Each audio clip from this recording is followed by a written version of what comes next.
Si existe un libro que haría leer a la gente, sin duda, este es Meditaciones de Marco Aurelio. Desde luego, haríamos un mundo mejor. En esta ocasión, empezaré hablando del autor, luego la obra. Esta vez no hablamos de un escritor al uso. Esta vez hablamos de un emperador, filósofo, legislador, escritor, estratega y más cosas.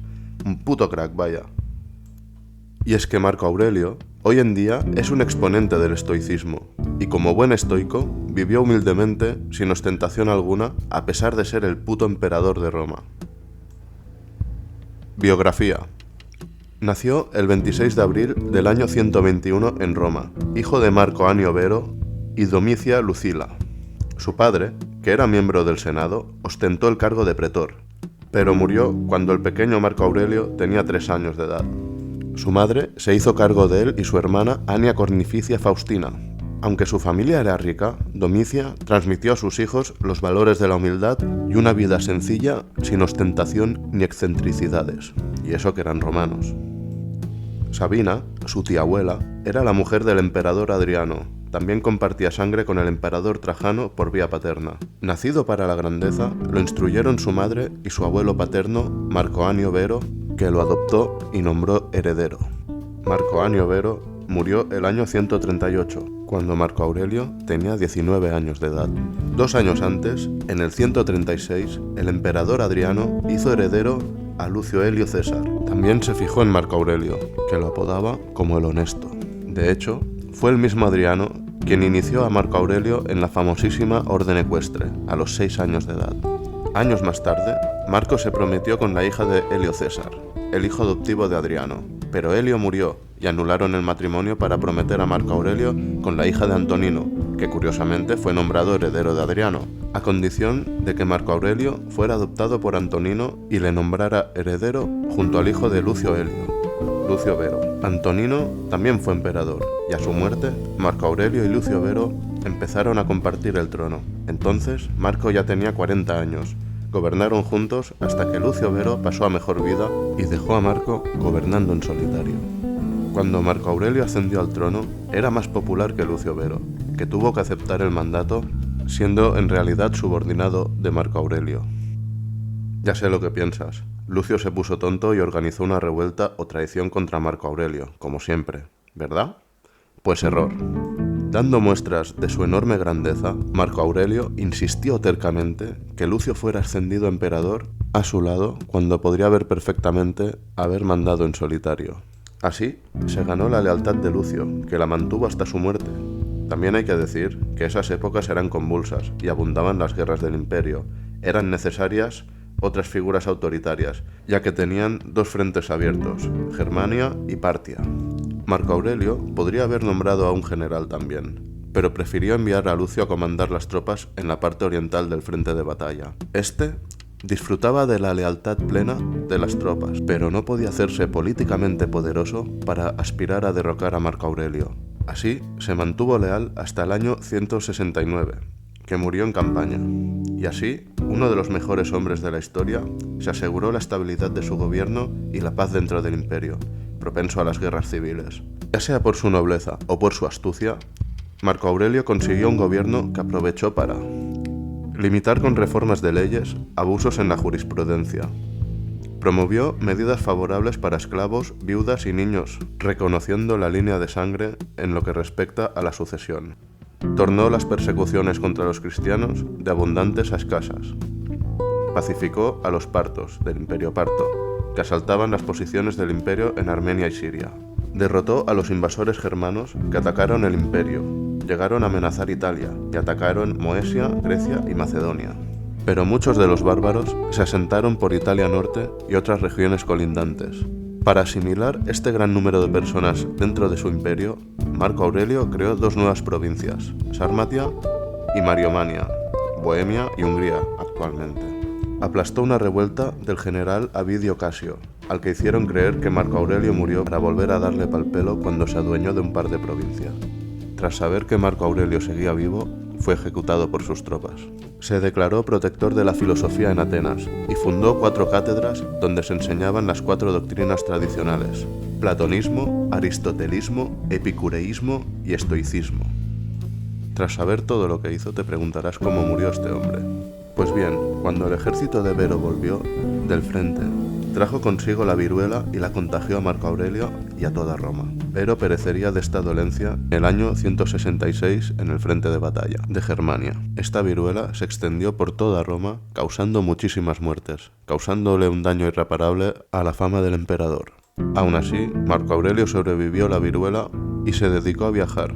En sus viajes escribió meditaciones. En el año 180, Marco Aurelio recaía de la viruela y murió el 17 de marzo del 180, en Vindodona, actual Viena. Vamos a hablar de su obra. Creo que su currículum es suficiente como para al menos llamarte la atención, para despertar tu interés en lo que tuviera que decir y todos los aprendizajes que adquirió en vida. Tuvo la enorme cortesía de plasmar todo su saber, toda su experiencia en meditaciones. Fue escrito durante la década del 170, mientras participaba en diversas campañas por la defensa del imperio. Lo escribió a modo de diario personal, recogiendo todo el saber que consideró importante. Si esto no es suficiente para ti, si ni así cerrarás YouTube para leerlo ya, pero me has aguantado hasta aquí, volveré a intentar despertar esa necesidad analizando la obra y comentando algunas de sus citas, porque en el fondo admite que te interesa y créeme que me lo agradecerás. Primeramente, para entender meditaciones, hay que tener en cuenta que él no la escribió para ser leída por los demás, sino se hablaba a sí mismo. A través de sus reflexiones, trataba de mejorar como ciudadano, emperador, individuo, padre, y esa es la magia del libro. Es la sabiduría que adquirió uno de los hombres más notables de la historia y la tienes aquí, escrita para ti.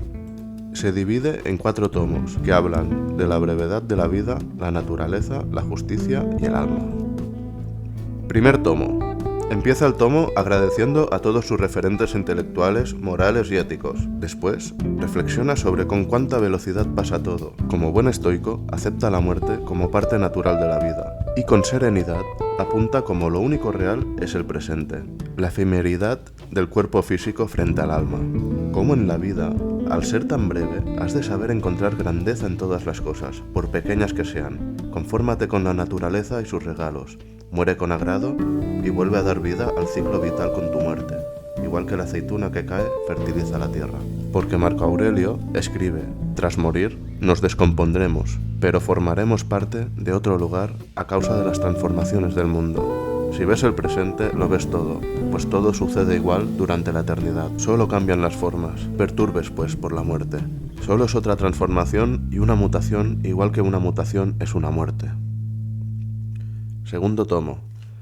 La parte refleja el todo. El individuo frente al cosmos, a pesar de ser diminuto en comparación, lo que le afecta y lo que le hace también afecta al cosmos, pues es parte inseparable de él.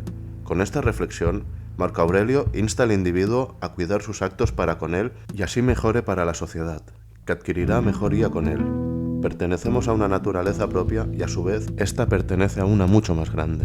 Así que, en sociedad, Marco Aurelio exhorta a tener en cuenta que lo que es bueno para el conjunto lo es para el individuo, que perdure el amor al prójimo y evitar enfadarnos incluso con nuestros enemigos, porque es enfadarse con alguien que forma parte del todo, y ese todo también nos conforma a nosotros. El ser humano es transitorio, y solo tiene un destino que solo puede aceptar. Es imposible escapar de lo que le acontece a cada quien. Aquí el individuo es una mísera parte, solo puede controlar cómo se siente ante ello. El libre albedrío existe, así que también hay que conquistar la virtud, magnanimidad, benevolencia, sencillez, consciente que es lo mejor para él y para todos. Tercer tomo. La justicia como virtud central. Las virtudes que subraya Marco Aurelio son fruto de usar el sentido común. Se pregunta, ¿qué aleja al humano de seguir el camino de virtudes tan elementales para llegar al camino recto? Su propia debilidad, responde. Su capacidad de ser injusto para su propio beneficio. Así la justicia es la virtud mater de las virtudes. Según él, se debe ser justo por inteligencia, y si no lo somos, es porque algo falla en nuestro intelecto. Al igual que nuestra propia mano o pie no dañan al cuerpo, de la misma forma debería actuar tu propia inteligencia consigo misma. Al final, está en tu propia mano desviarte del camino o mantenerte en él. Cuarto tomo. Naturaleza divina del alma y el intelecto. A pesar de ser, en su tiempo, el hombre más poderoso de la tierra, se alejó del hedonismo, nunca descuidó su cuerpo y procuraba moderar sus pasiones.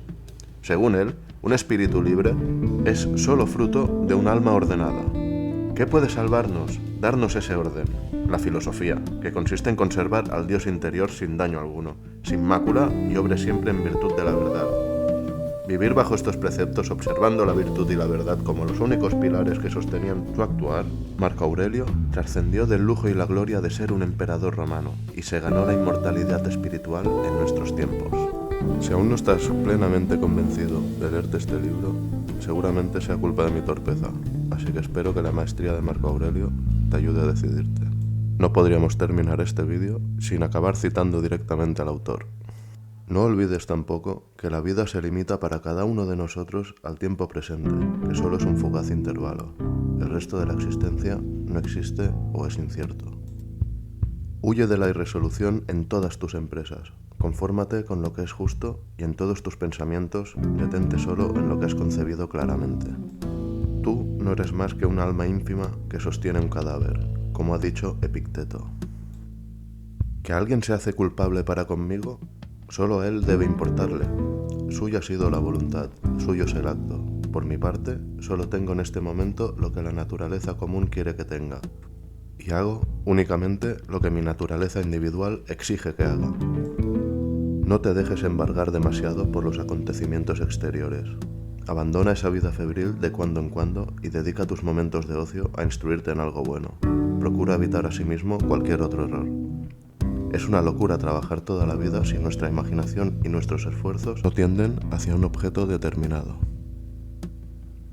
Termino recordando que esto lo escribía para sí mismo, porque era un diario, no para nosotros. Si te ha gustado este contenido, suscríbete para más.